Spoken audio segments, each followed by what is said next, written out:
Hello, everybody. You are listening to Judging Meghan with your host, Meghan Judge. I am going to start today. I'm so excited about my guest. I've already chatted with her prior. We've had a couple bumps in the road getting together to be able to record, but I'm so looking forward to this episode and for my listeners to hear her. I'm going to introduce her in a second, but I'm going to start out by telling you, as a mother, there is nothing, and I might even bring in Candy because she's a mom herself, worse than when your kid has the stomach bug. Last night, my daughter woke up on top of me already being sick for days, woke up throwing up. And as a parent, there's nothing worse than when your kid calls you and says, "Mom, I just threw up." It's like it's the worst thing ever. Candy, do you agree? I have to just ask you this. You're a mom. You had kids, right? I mean, the old joke was, I'll take a, cat hairball any day, instead of your kid being, well, in either direction. I mean, food poisoning or the other end. I mean, it's the worst. Well, you can't keep up with it. Well, thank God now they have, what is that medicine that they have? There's a medicine that you can give. So they're not, when you get the stomach bug and you're so sick that you're just gagging. I forget what it's called. Makes you stop throwing up. Yeah. Right. So let me just tell you. So my husband, who I was in a fight with last night before this happened, because that's what happens sometimes when we're married. He last time she was sick, she had a stomach bug like a month and a half ago. And I had to be up all night cleaning it up. And it was so gross, but they never, when they're little, can make the toilet. And Ella's just 9. So she just threw up all over her bed, like multiple times. And I feel so guilty because I sat in my room and I just locked the door. I'm the worst. I'm so bad. But I was like, it's your turn. It's your turn. Yeah. I hid. Well, changing poop diapers and right.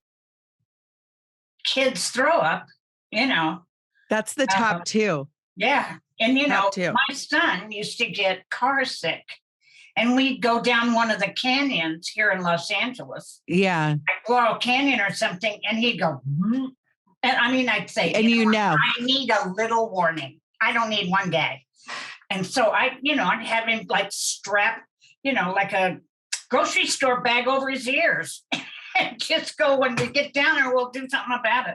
Well, because it's all over your car. My older one there's no way to like park and move over. No, you cannot on our canyons. If you live in Los Angeles, you know what we're talking about. There's nowhere to go. There's nowhere to go. You can't pull over. And, it's like, and then you have to roll the window down, put your head out the window, then it goes outside the car. No, it's not a good thing. It's not fun. So I feel like my husband should get a medal, even though I'm mad at him and I'm still mad at him from last night. I should probably be nicer because he really did do a good job last night. But I was like, it's your turn. It's your turn. And I just went back in my room and got in bed. I feel so bad, but that's how I don't think I feel that bad.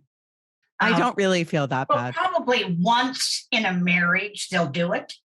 Yeah. So, you have your one. I happen to have a husband that, thankfully, I'll give him this. He's very good with that kind of stuff. I know that I have friends that their husbands do. Oh no, my husband. I just lost my husband. I know, you told me. But he would gag right along with him. So it wasn't. Yeah. It wasn't. And he'd hold his nose and carry on. So I'd go, I don't want you sick too. Yeah, because then it goes through the whole house. So I'm just praying to baby Jesus right now. I know. Please do not let all of us get the stomach bug. I'm literally at my wit's end right now. So I'm going to start out the podcast with that little story. We've all been put here for a reason, and we all deserve acceptance. Judging Meghan with Meghan Judge. I'm a trauma survivor from a really young age, and I have been diagnosed with complex PTSD in the past few years. I've been surrounded by death and abuse much of my life. I've been dragged through the mud and have been to the point of not wanting to go on anymore. Through my interviews with other survivors, I've learned that there is a way out, from recovering to surviving and thriving, we all have the strength to come out the other side. You are listening to Judging Meghan. I'm going to introduce you all to Candy Finnigan. Candy is best known from A&E's Intervention. So welcome, Candy, to my podcast. I'm so honored to have you. I'm so honored to be here. So let me just start with this. I watched Intervention, and any one of my listeners or audience that might be listening right now, it's still airing. It's been airing for years and years. It is a show that, I mean, I can say Candy has saved many, many, many lives. And addiction is just so painful in our country. You know, the suicide rates are higher than they've ever been. The suicide rates in children are higher than they've ever been. I talk a lot about the homeless issue, the mental health issue. That's why I do this every week, because we are in a mental health crisis. Mental health is obviously walks hand in hand with addiction. My older sister, I don't know if I told you this, Candy, lost one of her very best friends. She did everything she could. And our friend, Denise Klein, who's a saint, ended up, just out of the kindness of her heart, trying to help my sister and her friend get clean, get into a sober facility. He went into rehab. He couldn't do it. And he passed away last month. And my sister, Michelle, did everything to try and save him. And I know that if you have watched Intervention, it's very painful for people to watch. It's not an easy show for people to watch, but addiction is at the highest rate and crisis that we've ever had in the United States. Am I correct on that? Well, absolutely, because of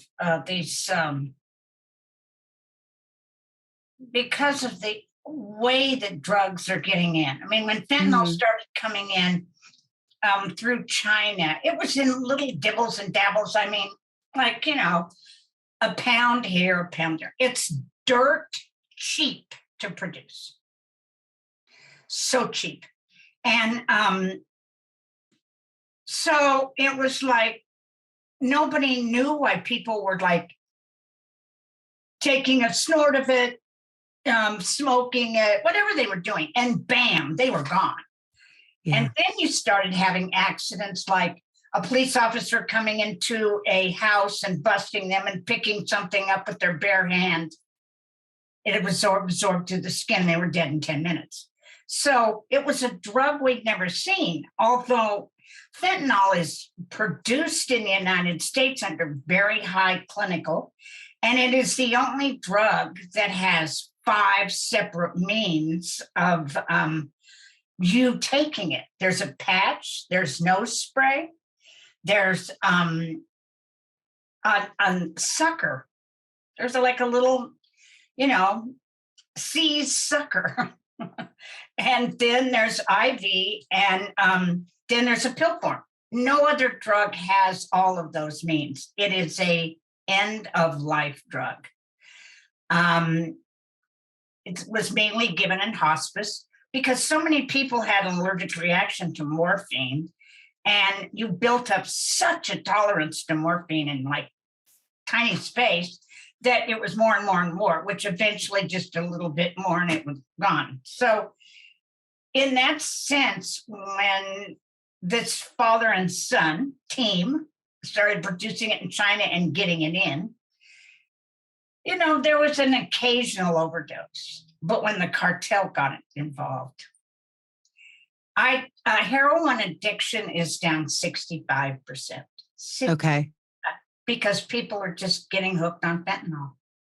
So the thing is, because I've done episodes about fentanyl, and a friend of mine who came on the podcast lost her son because they're targeting young kids on Snapchat. And, he went and bought a Xanax online. That's exactly what happened to my daughter's best friend. She never taken a pill, ever. She was dead. So what's confusing, I think, as a parent, because the schools, thank God, are finally waking up. So that's why I'm wondering going backwards a little bit, the crisis is higher than ever because the fentanyl is so cheap to make. The cartel has its hands on it. They're targeting young kids. Narcan, which we're just hearing over the past week, is going to be, I hope, accessible over just walking into a drugstore. I've been a Narcan carrier for at least 5 years. I met this wonderful woman who I hope someday you'll interview. Her name is Amy Dunkel, and she's in Orange County. And she was picking up her son from treatment, and his best friend got there first, and he died instantly because he'd been clean too. And so she started this, the Solace Foundation, and she goes down every Saturday to the homeless and hands it out and teaches them.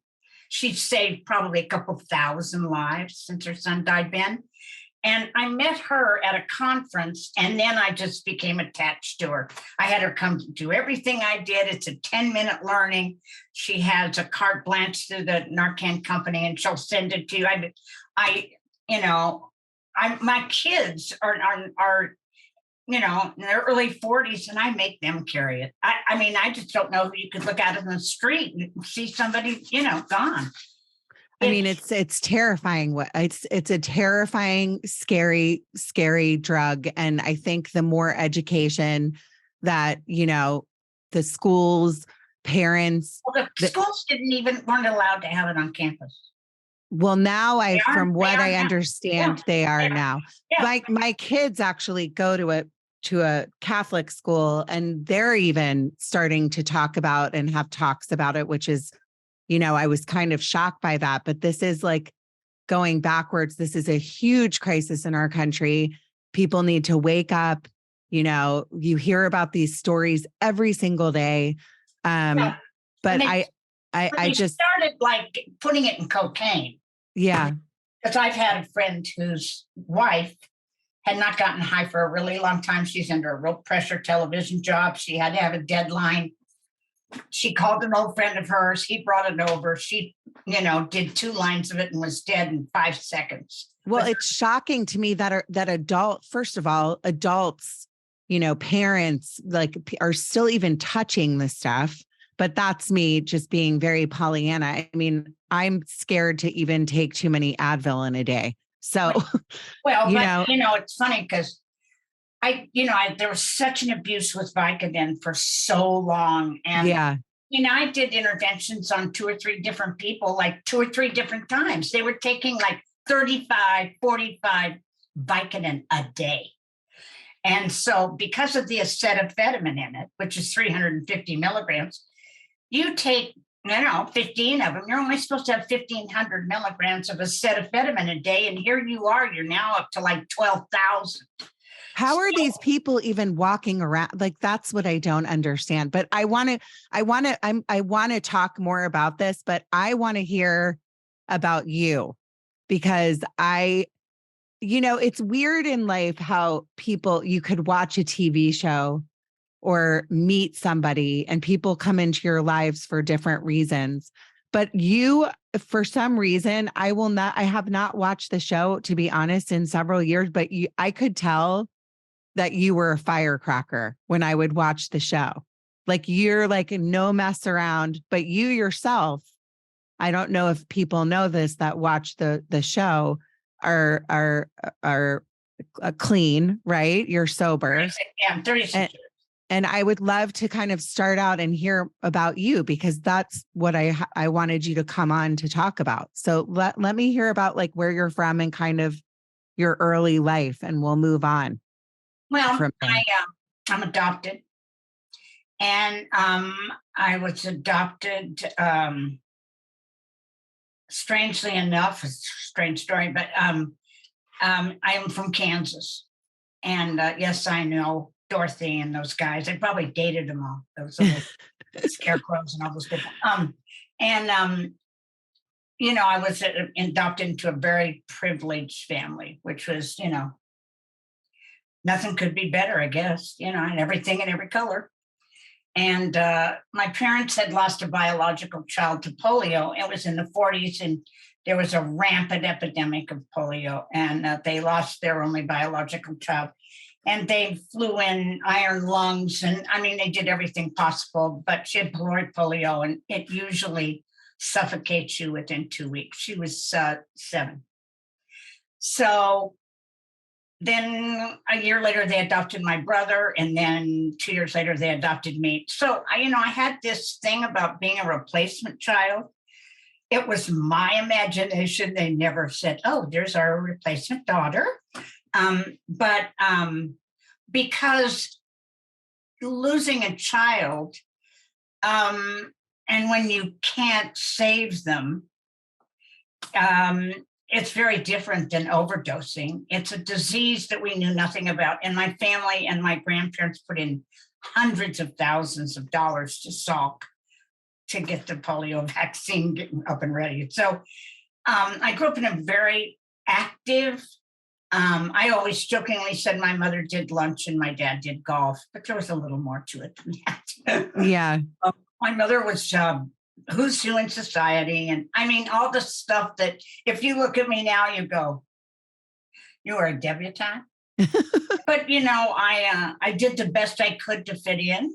And I'm a chameleon. So wherever we had houses in Colorado, an apartment in New York, and I just went, oh, next this outfit, and that'll be here. I'll be Oakley Annie. So I fit in really well, which came in such good play when I was an alcoholic. Mm-hmm. I went to a girls' convent Catholic school, was very close with Mother Superior, spent a lot of time with her because I smoked in my uniform. Oh, no. It was a wool uniform. I smelled like a little smudge pot, but I like smoking. So I thought, don't tell me what to do, one of those. And I got along really well with her. I actually became very close with her. She was also a redhead. I just couldn't tell because she had a habit on. And I can tell you that I guess I got an education. I got most outstanding senior girl because my parents got 5 new TVs for the convent and a new lawn. So, how do you not win with that? So what I couldn't do, they supplemented, let me put it that way. So I went to a girls' finishing school in Columbia, Missouri called Stevens. And in 2 weeks, I know Stevens. That's so funny because one of my very best friends, her sister went to Stevens, and she's from Columbia, Missouri too. Yeah, I'm very familiar. And I was finished in 2 weeks. Uh-oh. I didn't want to go with any more women. They didn't tell me you couldn't have a car, but you could have a plane and a horse. Of course, my plane, you need to tell me these things.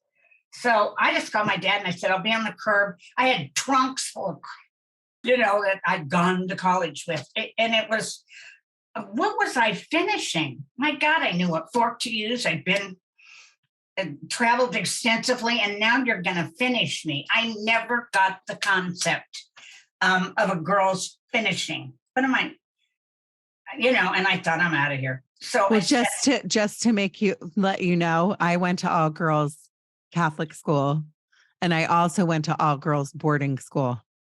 Well, this was a boarding school. Yeah, I know. So I can relate.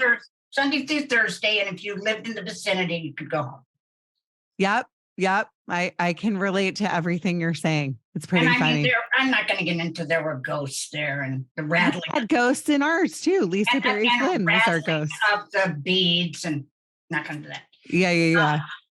But I can relate to I know this is shocking to my listeners, but I was a little bit of a troublemaker myself in high school and got caught smoking also and sneaking off campus. So we have that in common. I don't know where you're from, but I'm from Wichita, and there's no place to sneak.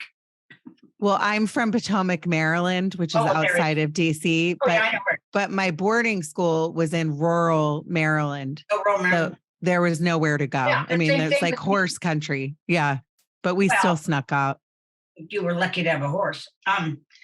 I didn't have a horse, but it was horse country, and Yeah, I did ride in exactly. boarding school. Yeah, I should have taken a horse, to be honest, to sneak out. I had a Yeah. horse and I didn't take it because I didn't know I could. Um, so I left there after 2 weeks and ended up, I guess as a punishment, they sent me to Kansas University. As you could well see behind me, I have Jayhawk the world. And the second day I was there, I met this really cute guy. He was an All-American basketball player, and he was from Ohio, and he was 2 years older than I was. And he was Jayhawk All-American. So basketball, they're almost number one in the country right now. So, it was quite a prestigious thing. And I said, I'll take him. And 4 years later, we got married. And I was married 51 years. So people say, can't go to college and find a husband. I go, well, maybe. I changed majors constantly. My father was so irritated at me. Because if I was at college at Lawrence, then I didn't have to act nice. And I mean, most people didn't know who I was. And so I didn't have to be the rich girl in town. So I ended up being a dental hygienist because I'd been to the dentist 2 days earlier, and my dad said, this is it. What are you going to do? And it was in the 60s. So, women were starting to come into their own and they needed a career. And trust me, I didn't know how to cook, or I guess I could make a bed. I'd gone to camp, but I mean, I was useless. So, and I thought, as a dental hygienist, I mean, I never had any idea. And I actually paid a girl that looked very similar to me. Well, she had red hair. And she went to a lot of my classes. She made a lot of money in a semester, making believe she was me. So when I graduated and I had the first 2 rows of my family, the dean of the school went, and who are you? Oh my Like, gosh. have I ever seen you, lady? And I went, shh. Well, that's, and so if you're going to be a hygienist, you really need to have some tools and like cleaning. And so I did Head Start for a year, and it's because, I could kind of be hungover and give those kids that little red tablet and they'd chew it up and it'd show they never brushed their teeth. So, I mean, I always found a way out of it, which was something I was very proud of. I got married in 1969 and huge, huge wedding. And 6 weeks later, my husband got an amazing job offer in San Francisco. I went from Wichita, Kansas to San Francisco, and thought I'd probably have to get divorced. I was very used to the country club way of living, and arrived there, and he was very clean cut, and he'd given up his scholarship to play music. I thought he'll grow out of it. And he didn't grow out of it. He did it for 54 years. So here I am in Marin County. It's 1970, January. I've been married 2 months. Never spent a night alone in a house by myself. And he's going out on tour? I don't think so. Yeah. So I would fly back to Wichita and he was there. And, it's like I'd never seen anybody hitchhike. I thought, how do all of these people have their car break down at the same time? And I mean, it was like bizarre. Like a whole new world that you weren't used and to. I'd smoked weed, but I felt so bad for them that they didn't have seeds in that weed. I'd go, I was smoking hemp. I wasn't smoking marijuana.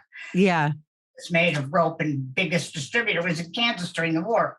So I was, and people were making dresses out of their bedspread. The whole county smelled like patchouli. And I kind of thought it was like body odor, and because I'm like a Chanel girl. So yeah. I just thought, get me out of here. My shoes and purse matched. I was just crazed. And I don't think I ever saw the extremeness of who I was until I ended up there. Didn't fit in. Didn't want to fit in. And the music my husband was playing was very eclectic. And do you know who Shel Silverstein is? Of course I do. My husband. Yes, one of my favorite books as a kid. My husband was playing with him. Oh, Where the Sidewalk Ends. I love that book. Yeah, he was playing side gigs with him, and he was having an article in Playboy, and a fiddle player with a, garter belt had her foot up on my husband's, piano bench. It wasn't things I was used to. Yeah. And Yeah. I at that point didn't even know who Shel Silverstein was, because the book had not been published when I was a child. And he was lovely, but I was just like such a snob. I go, "Ugh, I can't." I looked down on them because I was so uncomfortable. The first time I realized women weren't wearing brassieres, I called my mother and I thought, "Oh God, you're not going to believe this," So I didn't fit in at all, and nor could I figure out how to. You were talking about astrology. I had no idea what sign my husband and I were. And we were both Taurus with Aries rising. And when I heard it, they went, "Oh, this will never last." Now I've got somebody telling me my marriage is going to last. I've been married like 6 months, because I'm a bull. It was just like from a foreign land. And so he got another big job. He played with the likes of all of them. I'm not name dropping to you, but it was like, it was with a Big Brother when Janis died. He played with Jimi Hendrix. It's like, and all these people are dying, and I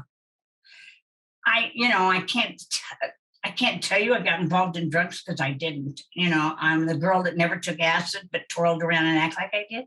Yeah. I just needed so desperately to fit in. So we moved to LA in 1975. 5 hellacious years in Marin County. And it's so funny because my son lives there now. And it's very different, thank God. But I thought, the wheel keeps turning. So we moved down here, and on the way down, my husband was 6'7". I bought a Carmen Ghia because I was supposed to have a Volkswagen. I forgot to put him in it, so it was a little squashed. But, and down we came, and I thought I'm going to fit in no matter what. And I never did. There weren't a lot of people in our situation that were married. I was 23 and he was 25. And, everybody else was sex, drugs, and rock and roll, Yeah, that was the time. And he wasn't allowed to introduce me as his wife. He had to introduce me as his old lady. I was incensed by all of it. And so, I made the best of it when we moved down here. And he just kept playing with bigger and bigger and bigger people to me. And in 1977, he started playing with Crosby, Stills and Nash, and he was with them for 28 years. And so I'd never heard of them. I thought, teach your children what? And I'm still very close friends with Stephen and see him a lot. And we stayed very closely connected, and he played with a lot of other people. He was with Monty Raitt for 7 years and Joe Cocker. He's had a wonderful career. I kind of was never impressed with any of them because it was his job to me, Yeah. We had no studio in our house. He played Hammond B3. We had a piano in our house. But when he walked in the door, he better just have been in Ohio, because I wasn't going to put up with the, "Hey, dude," and all that. Kids went to private school, Catholic school. And so, I never really fit in. And I thought it was because that hole in my soul was from adoption. Yeah. And funny that in 1986, my mother-in-law came out. I'd lost my father-in-law very suddenly to a massive coronary. And my mother-in-law came out to spend Easter in the spring with us. And she got me. That's just all. I started drinking after my son was born in 1981. My daughter was born in 1977. So I was like trying to be a PTA mom and, always a room mother, fabulous parties. So you going back a little bit and talking about the piece of the adoption piece, which makes you feel like this hole in your heart that you're never going to. It wasn't in my heart because I knew I was loved. It was a hole in my soul about Kansas and New Jersey were the two last states that had open adoption. Mm-hmm. And so, I drove my mother crazy when I was small. And I would go, my mother had a thing about buying 8 pairs of shoes, and she'd wear them around the house and see which ones were comfortable and send the other ones back. So I got this thing about if I'm not comfortable with her, then she'll send me back. Like 3-4 years old. Major abandonment issues. Well, attachment, like attachment. Yeah. You always get rid of what you didn't want or didn't fit, Yeah. My dad, bless his soul, my God, he was such a wonderful man. He made me adopt everything. If I had a puppy, we adopted. If I had a horse, we adopted. If I had a dog, we adopted it.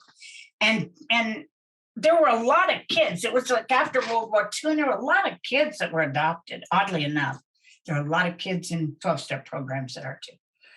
So my mother turned to me one afternoon. I mean, I can tell you what I had on. I had little red shorts on and a T-shirt. And I said something like, well, if you don't like it, you can take me back. And it infuriated her. So she said, Candy, your birth mother died in a car accident. And so you are ours. We're never taking you back. There's no place for you to go but here. It was kind of like, you better, it's like, she was a lovely woman and very handsome. She had very much Liz Taylor looks. So she would, caught everybody off guard when she walked into a room. And so just, the opposite of me.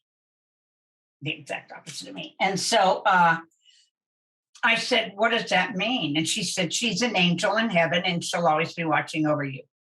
And so it was never talked about again. I never mentioned it again. I mean, I've always known I was adopted, but I didn't ever say, okay, to be that.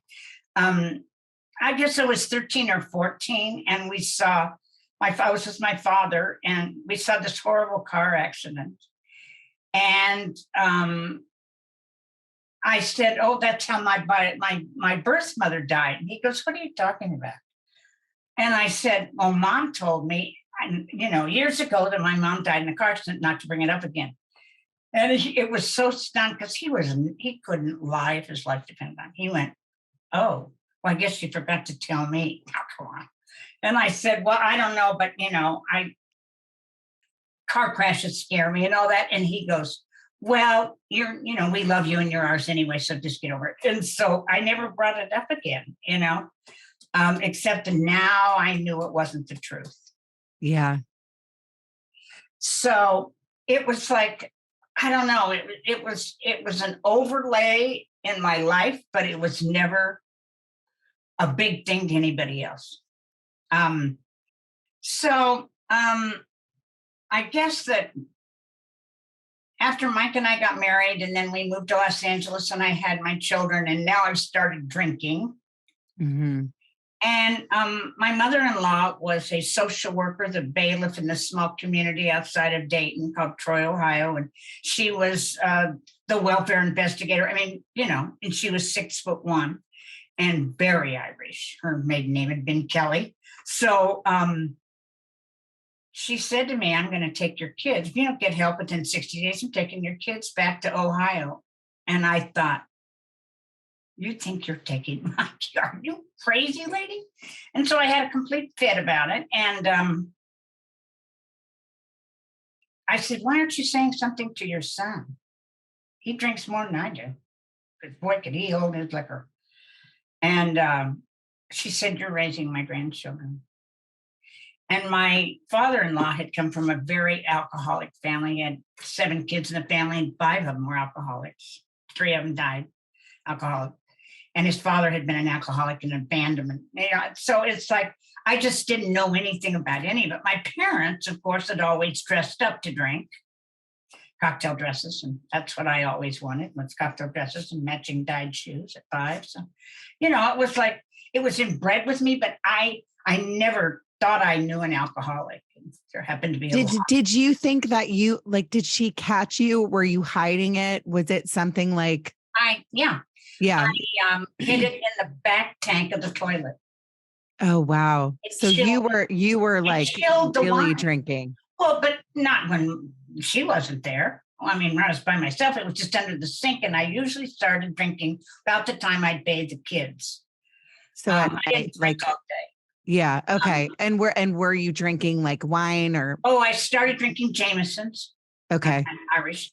And then I went to vodka and grapefruit juice because I thought it was giving me vitamin C. I hate grapefruit juice. I can't stand the smell of it to this day. Then if I was at the Dodger game or something, I'd have a beer. It had to be a certain occasion because when I started drinking, I drank to match my dress, which is quite an accomplishment. And there aren't a lot of black drinks. So I ended up being a wino. Yeah. I had really nice crystal Waterford glasses and I ended up in a park with a box of wine in my trunk, because it didn't rattle. But So let me ask you a question. Don't you think that this is, I mean, all the things you've said, first of all, you're a hoot and I think you're hysterical, but what touches me is that you've said, I just wanted to fit in. And I think that that's so common, being a mother, being a mom, having to do all the things that we do and be perfect. I grew up as well in that country club lifestyle. I never really, from a really young age, I've always struggled with abandonment issues myself and liking myself. And I don't know if you can relate to that, but just if I don't, and I have openly admitted on my podcast about, that I lean on wine too much and I've taken breaks and done the sober curious thing, but it's because I wanted to feel comfortable in my your own skin. And I think that's so common, especially if you come like if you're somebody that is feeling uncomfortable, that you just like alcohol is going to take it all away. And then you can be, fabulous Candy and wearing the dresses. Oh, well, they always say you're thinner, you're brighter, you're funnier, you're cute, yeah, all of that. It's funny because when I was in Marin County, I had never seen cocaine. Yeah. And it was becoming more prevalent, and that rock scene was added to your budget when you made an album. And I thought, oh, I'm scared to death of this, and it was like very acceptable at places and big behind, backstage and all that. And so I don't know, maybe I was like 28 or 29. And I told Mike, I said, I'm going to try cocaine. He goes, oh, good. Because I'm a big talker.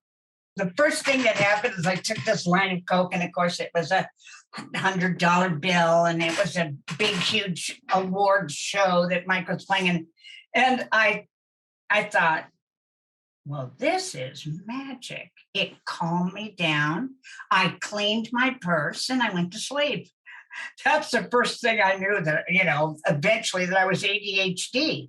I mean, I had no idea that I could multitask like a mother, And so here I am. So the big joke always in the big rock and roll thing was, don't give her any, she'll clean her purse and go to sleep. And it wouldn't matter where I was. I could just go up to somebody's bedroom, clothes, and go to sleep because, they were partying late into the night and not me.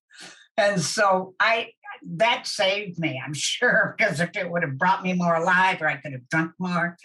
But I did it like 5 or 6. It was repetitive, and it always was the same effect.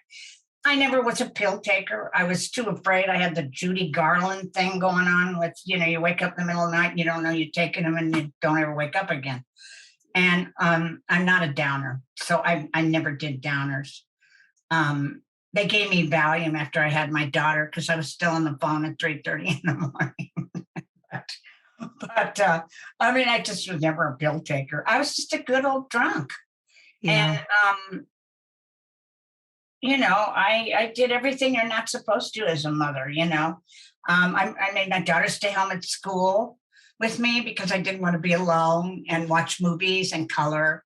And I got sober when my kids were 3 and 6. So, they weren't raised by an alcoholic mother. And my son, he thought it was a lot more fun. He'd go, Mom, maybe you need wine. Because now they had to go to bed at 8, and everything looked very different. And my kids went to school in fall of 86 and said, what did you do for summer? And they went, oh, my parents are alcoholic. I mean, they thought that meant you didn't drink because they had never heard that word before.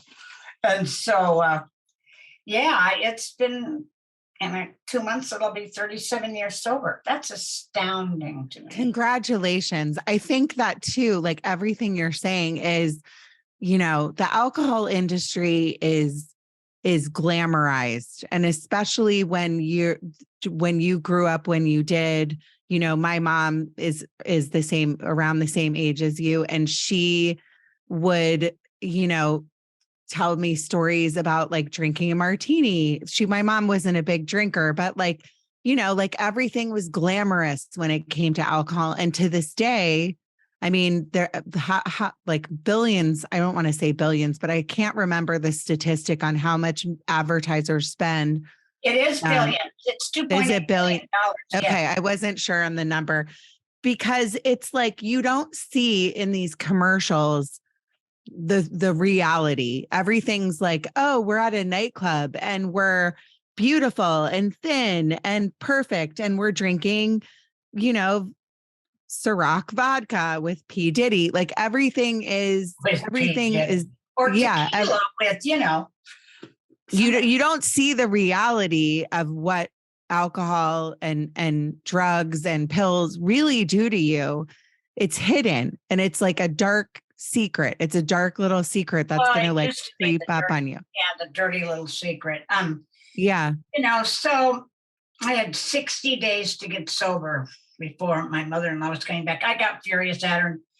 And so on the 61st day, because come on, it's got to be my idea, I went into treatment and I called Betty Ford and asked if Miss Betty would call me. I said, I'd like to speak to Betty. It was about 4:30 in the morning. And they said, excuse me, message me now. I said, well, I'll just leave my number. Could she call me? And when she didn't call me, I got just furious.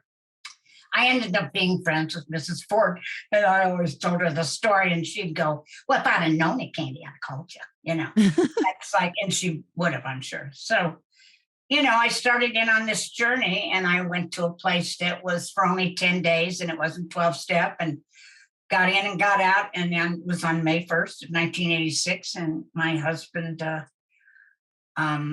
said he was going to treatment on Mother's Day. That was my gift. And I was 38 years old. And, somebody came that I didn't know and picked me up that Sunday after I got out of treatment on Saturday and took me to a meeting. And I said, I'm busy. I don't know who you are. I'm not going to talk to you. You're weird. And I walked into the 12-step Studio 12, which was a men's recovery house that was the entertainment industry. And, as I went along and Mike got sober, he and David Crosby started being interested in helping other musicians. And they started MAP, which was a musician's assistant program, which morphed into Music Cares. So that's really where I started my career, was volunteering. Like those guys all got their shit together and they went on tour, and and I would volunteer to go pick up these musicians and take them to treatment and talk to their wives. That's how it found me. I didn't find it.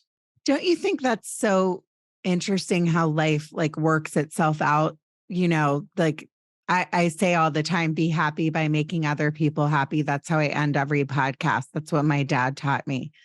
And through like pain and things that have happened in our lives, like the trauma of whatever it is, that you can turn your story into like really doing something with your life to help other people. And it's so important. And what you've done is so huge. What kept me sober? I wouldn't be. Yeah. But, there's nothing worse than a drunk interventionist. So Does that, I mean, that must exist. I mean, Well, there's so I'm, certainly interventionists now that aren't. It's been bastardized. It's just very sad to me. You can go yeah. 3-day training and be one, because there's no licensing in any state in the United States of America. You could have a 3-day thing and hang a plaque out and say you're an interventionist. I have a question about that, because I have talked to Denise about this. So when somebody goes to rehab, right, and they go to get clean for the 30 days or whatever it is, it's an ongoing process, right? So a lot of people think, that's the easiest thing you do is go to rehab. but then there's like, you have to do the work. And a lot of these rehab facilities, Well, if you say, I don't want to go, I hate 12-step meetings. yeah, I don't like those people, I actually said about the second month, I wouldn't even drink with them. And my husband said that you would if they were buying. But, it's like, if you don't believe it'll work for you, it won't. And I think in the beginning, life was very simple doing my work, but it's very complicated because it's a brain disease. It's not a judgment or a moral issue. And you've got to get help. I mean, 12-step is wonderful to keep you from maybe not drinking and helping others and learning a new way to live, because we all look different, but we all got the same problem. No matter what we're ingesting, it's still altering who we are. And, I had only known one person who was in 12-step when I got sober, and I didn't like him. I thought he was a pompous ass. And so here I am, And so I stuck around because I didn't know where else to go. And these people didn't know me. They didn't have an opinion of me. They didn't know I was married to. My husband was in a men's meeting for 4 years, and everybody thought he was an attorney. So, you can fool some of the people. And they went to a concert and saw him and said, oh my God, yeah. So we aren't who we are in AA. We need to be either sober or clean or represent and change our lives so we can help other people. So that's what, being of service. And here I am years later, still going. I still sponsor girl. I do everything I'm supposed to do to help another who's suffering. And what an honor and privilege. You always hear the only thing you have to change is everything. And it's true. Let me ask you, because watching the show, none of those people want to get clean, right? I mean, I'll tell you. That's such a weird story about me getting involved with him. But yeah, I would love to know that, by the way, how that happened. I got a phone call. Uh-huh. It was 2004. And this guy said to me, well, I had 4 or 5 different offers to do a show or, about addiction. And there'd been a show on PBS called The Family After. And so it was starting to be much more accepted. And a lot of famous people were getting sober and staying sober. And so I got this call and said, we want to do a TV show. And the name of it was Intervention. And it's funny because 4 years earlier, I had done a treatment about a show called Intervention, and I left it with Mark Burnett and one other reality guy. And I got an option of it for $350 for 3 months, and I never heard from him again. And this show that was being presented to me was my show. Wow. And I still have the treatment, but I thought, I'm nobody. I got a better chance. I mean, I didn't ever think it would work. So you're going to go in and you're going to see them getting high, and they're going to go to the dealer's house, and so I couldn't conceive of how it was going to work. I liked the process, but the man, Sam Metler, who I adore, was going to have it be a comedy. It was kind of a jokey thing, and I said, "Oh God, count me out! Absolutely not. Crazy." And in 1991, when I went through my training, there were only 5 women interventionists in the country. And so, somebody pounded their fist on the table and said, whenever you're here, the circus is in town. And I said, I'm the ringmaster, and shut them, and away I went. So, and I got trained by Dr. Vern Johnson, who created this process. So I had some wonderful opportunities that I didn't know were opportunities at the time. They were blessings. And so away I went. And the show was incredibly authentic. There were just the two of us. There was Jeff Von Vonderen and myself. And then, of course, it took off the first year. I did 26 interventions that year.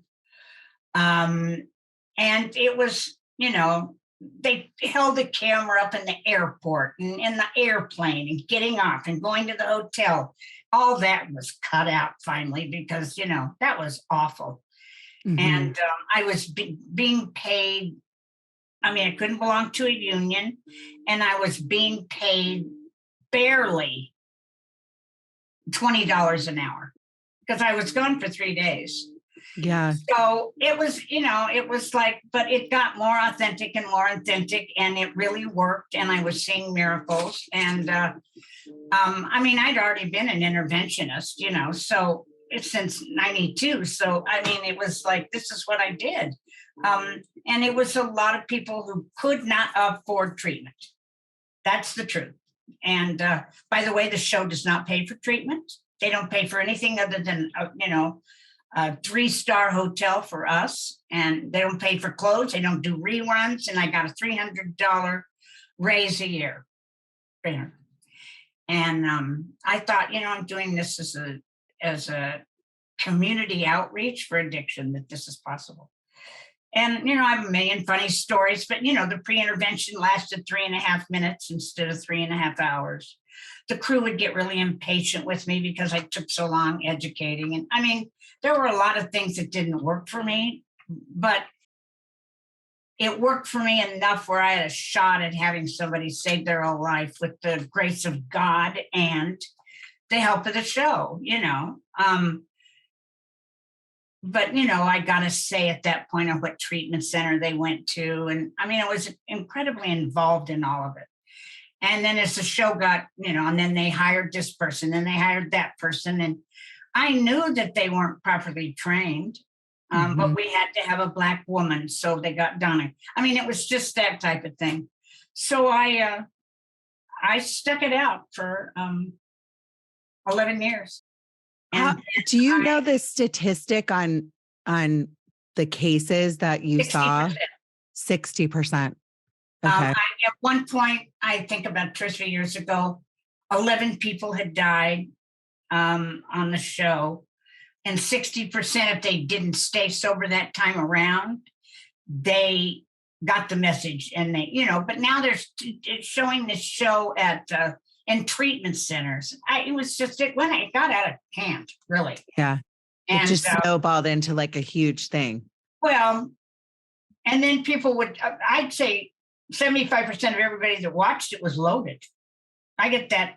Never has anybody said to me, I used to watch your show. It's so good. I wasn't loaded watching it, but I would watch it. I think I watched those things because I don't know if I wanted to. You wanted to make sure you weren't as bad as they were. Maybe that's a good point. Really, yeah, that's the presence of it.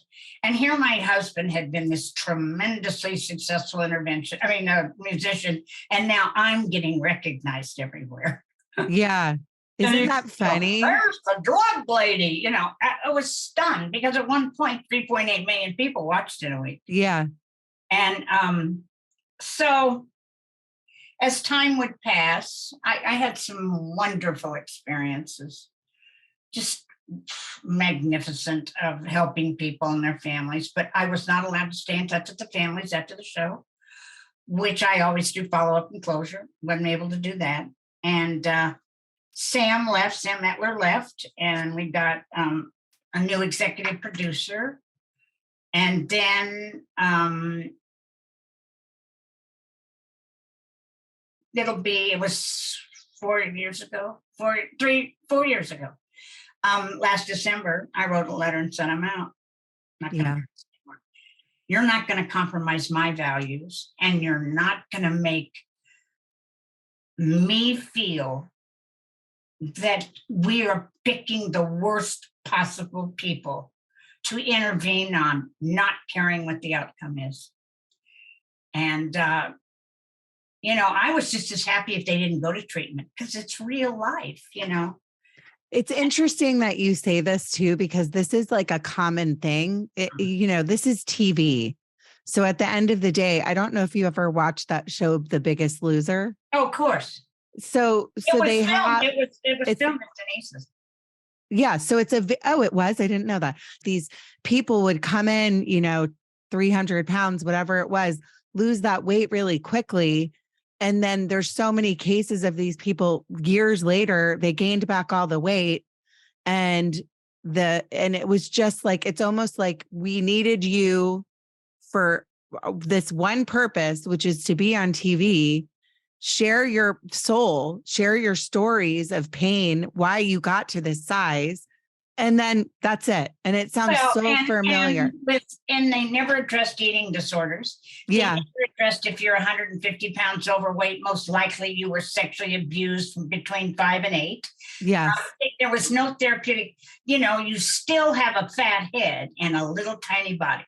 And you still have the fat cells that will come back. Exactly. Yeah. And they had a really good doctor. He actually was a very excellent doctor. Mm-hmm. But they were so busy exercising and starving themselves to death.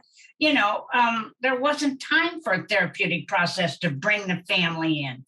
And eating disorders, I did my thesis on them. And I got to tell you, it's the hardest thing because I can live without alcohol for the rest of my life. I can't live without food. And and I've worked with a lot of eating disorders. I'm a recovering bulimic, so I'm very passionate about it. Yeah, and I use that analogy because what you're saying and caring about people the way that you do just makes so much sense. That it's an industry, and at the end of the day, it's entertainment. However it shows up, that's what it is. Well, and what you have to realize is this is a lifelong commitment. Mm-hmm. And the 12-step programs and stuff that are associated with eating disorders are not a success. Mm-hmm. Because they demand a certain amount of, if you have lima beans instead of green beans, and it's like it isn't what it was ever set out to be, which is torture. And it's called the HOW program. Well, let me ask you this, like for the sake of time. I want to touch on the root. I mean, it's so important to talk about the root of why people do what they do, and the pain of trauma from childhood or whatever it is, the reason why people turn to alcohol or they turn to drugs.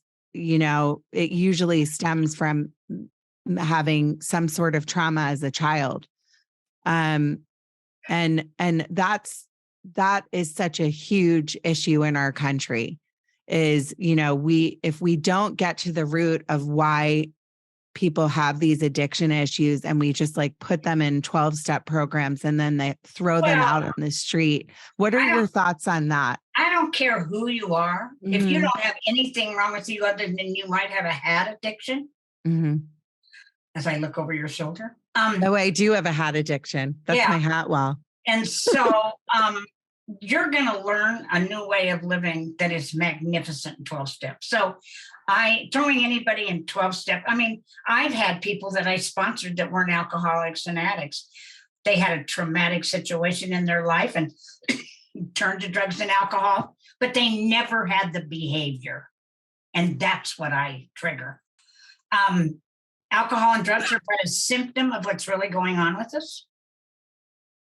Any treatment center that takes you in and starts doing heavy trauma treatment is crazy. You can't do trauma treatment when you're 2 weeks sober. I mean, it's been eating you alive. So I'm a big, huge fan of a place called The Meadows. It has a week-long program called Survivor, and it's how you survived your childhood. I've done it twice. And it was I went as a professional, and then I went back 2 weeks later because how dare you call me an orphan? Mm-hmm. It grabbed hold of me. I've sent probably 300 or 400 people there for many situations, but mainly we all have early childhood trauma, but it's different, but it feels the same. So when that word trauma came in, I felt like it was kind of like herpes. Don't do this, don't get, or ADHD or bipolar. We've gone on these clicky things. I truly believe that when you get sober, you have to work at staying sober. If you're not going to 12-step to me, then you might be sober, but you're not in recovery. There's a process of being accountable, of talking about your feelings, of telling the truth, that is not accustomed to us. We lie, we cheat, we steal. All of us in one way or the other. And I think you have to continue on. I hate programs that put you on a bunch of, drugs, antidepressants, and just to sleep. And it's like, then they're dependent on something else that's going to make them okay. I know from experience of years and years of watching and trying to help people, we all have a mental malady. This is a mental disease. Who gets up every day and tries to kill themselves and says, no, I'm fine. For the sake of time, I wanted to touch on one last thing because I could talk to you all day. I hope that we remain friends. I want to do a program on adoption. I would love to do that because that's a huge thing. And I want to connect you. I want to connect you with my friend Mary, who talks about. I know who she is. Okay, because she talks a lot about closed adoption and like what it does to a human being and all of that stuff. But I do love to end the show in a positive way, always, if I can. And I know that you lost your husband, which I'm so sorry to hear. And what I love about what you said to me is David Crosby just recently passed. Yeah. And I will tell you what's weird is I love the song Hero. I listen to it all the time. I listen to it in my car. It's one of my favorite songs. I think it's the most beautiful song. And what touches my heart is the fact that means that your husband and David are connected. I believe in that stuff. Oh yeah, so do I. Yeah. And my husband was very close with Etta James, and she's up there, and Joe Conker's up there. He's got lots of friends. Yeah, he didn't go up there. He's not lonely. And yeah.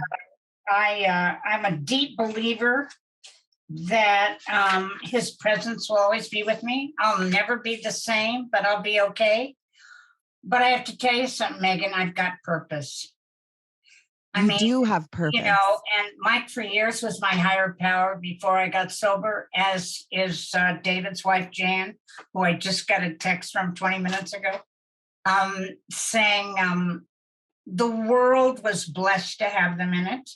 And we got to be lucky enough to marry them, the love of our lives. So I'm grateful for a lot of things. I'm pissed at him all the time when I have to clean the gutters. But the real truth for me is that he believed in the human race, and he believed that the best thing we could do was love one another. And music brought us, it was a universal language. So I have many benefits from all of that. Am I happy? No. And the grieving process is very personal. My daughter does it completely different. Every day it's got something about her dad and his music. And my son is a very acclaimed musician, and he brings it out in his music. So we all are still grieving, but I'm a lot better than I was. Trust me. I understand this grief thing is like, and I lost my mom and my dad, and your friend. You've gone through a lot. Well, I lost my best friend of 60 years the week before I lost my. Yeah, loss is grief, and loss it can be a lifelong process. Well, but I like to say, but it's what you can like bring to it and remember, and Do you have a sign? I'm going to close on that. What do you have a sign that he's with you? I would love to hear it. I'm not looking for it yet. Mm-hmm. I don't want to start going, oh, there's a white butterfly. And it's, because he wasn't a white butterfly, trust me. At first, what I thought it was? Quarters. I'd get in the car and there'd be a quarter on the floor. I'd go, I'd look down and think there was a quarter and it wasn't there before. But he's worth more than 25 cents. But it was like just very odd. And I had a very hard time listening to his music. He was prolific. He was a fabulous singer, great musician. And I have a hard time listening to it because a lot of times I shared that piece of him. It was his. It was all his, and this is all mine. And we shared a life together. But I'm not looking for. But somebody just asked me if I was gonna date. I'm 73. I said, yeah.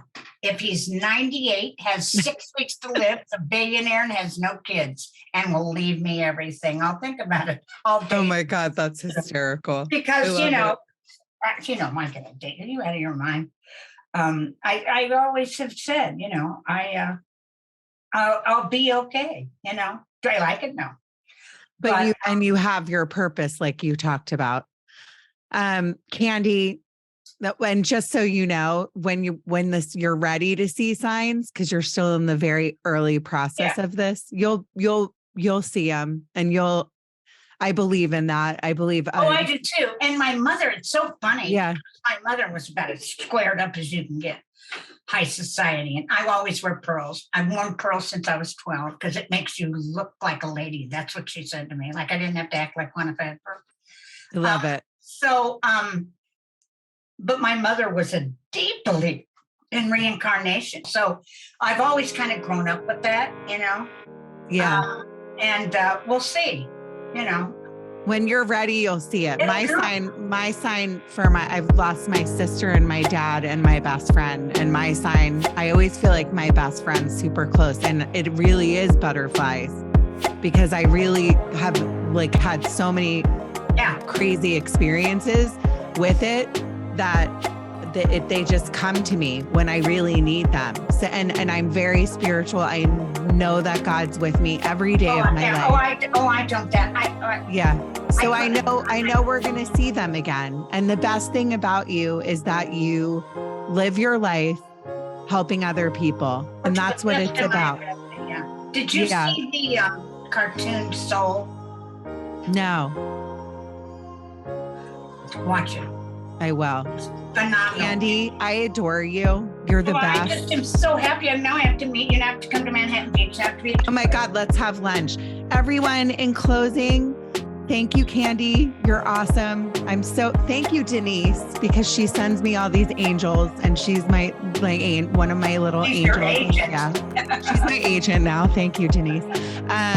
In closing, everyone, be happy by making other people happy. Thank you. Judging Meghan with Meghan Judge.